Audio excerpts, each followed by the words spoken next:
İgid oğullarımın sayı çoxdur yurdumun. Düşmən lərzəyə düşür, səsi gəlir ordumun. Sizlərə təqdim edim, danışım Rəşadətdən.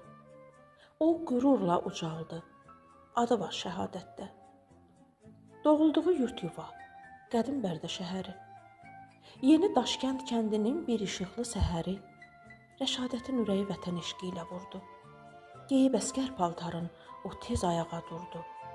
Əlinə silah alıb düşmən önündə durdu. Düşmən torpağımıza göz dikmişdi tülkü tək. Bunu görən Rəşadət silaha sarılaraq qorudu qeyrətini ana bacılarının. O qanlı döyüşlərdə rəşadət göstərərək od alova atıldı. Düşmənə sipər oldu. Onun arxasındadır bir rəşadətli ordu.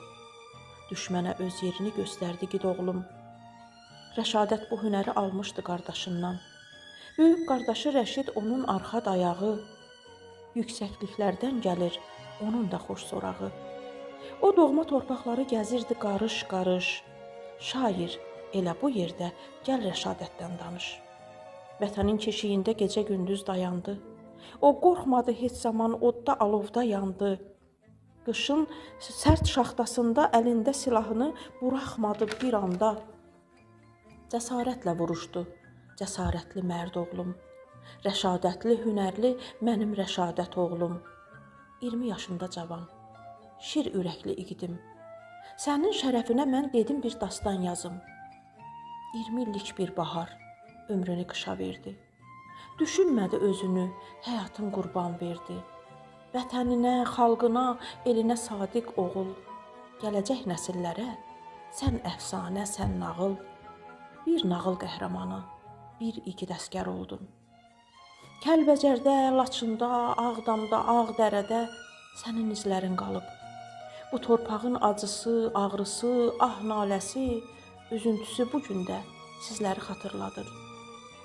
İtkin xəbəri gəldi Rəşadətin o zaman. Bunu eşidən gündən bu ailədə sanki elə dayandı zaman. Rəşadətin yoxluğu dərd olmuşdu hər kəsə. Yollara dikilmişdi intizar dolu gözlər. Bugün Rəşadətin sorağı gələcək ümid itmir. İllət ötür zamanla o xatirələr itmir. Bugün, çox illər sonra, düz 32 il sonra Rəşadətin sorağı Kəlbəcər dağlarından gəldi bu səhər bizə. Həsrətlə, məhəbbətlə qarşıladıq o igid qəhrəmanı. Öz doğma torpağında, o isti ocağında dəfn olundu bu səhər o igid qəhrəmanım.